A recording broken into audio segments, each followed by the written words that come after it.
So I was at my friend's place and we were talking, and it was so much fun. I'm sure you would have liked to have been there. It would have been a good time if you'd come with me.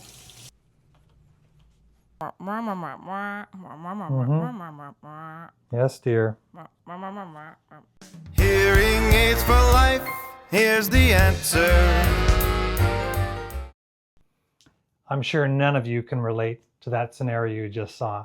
Hi, Keith Howe from Here's the Answer in the Dalles. Today I'm going to teach you 3 techniques for better communication between you and your spouse. As you saw in that scenario, we had multiple things going on. So the very first thing that scenario failed miserably in, eye contact. A very good thing I tell all of my patients is if you don't have your spouse's eye contact, you don't have their attention, and you can't expect them to hear you. Because with that sync running, that sync was too loud. So had I attempted to communicate back, that sync would have been louder than my voice. So it would have been pointless for me to try to communicate from that far away. So that's the first thing, is eye contact. I jokingly like to tell my patients, look lovingly in your spouse's eyes every time you talk to them.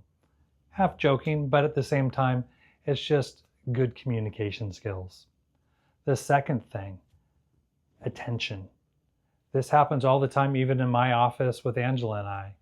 I'm busy on my computer doing something and she just comes in and starts rattling something off about some patients. I'm like, whoa. My attention was here. You're going to have to start all over because I just wasn't ready to process all the information coming my way. And how many times have you been at home reading a book, watching TV, maybe just scrolling through your phone, and your partner comes in and starts rattling some stuff off? Even if you care about what they're saying, you've got to play catch up. And that's not good for anyone. So eye contact means attention. So that one little technique will help with both scenarios. And the last thing is speaking a little slower. I've had people comment that I speak a little slower than they would prefer on my videos. That's 100% on purpose, because some of you listening have a hearing loss. And I understand if I speak a little slower, if you miss a word, your brain has time to catch up and process that word that you missed. If I just get really loud, that doesn't really fix the problem. How many times have you walked past someone's home or a room and you hear a TV blaring and they still can't understand what's being said? Volume is not the same as clarity. So simply speaking slower and really enunciating your words will help far more than trying to yell at someone who has a hearing loss.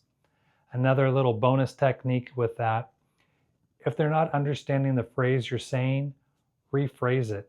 Maybe that one word they just can't quite pick up because it's too close to other words. Pull out your thesaurus and come up with a different word that means the same thing, and that other technique will also help with communication.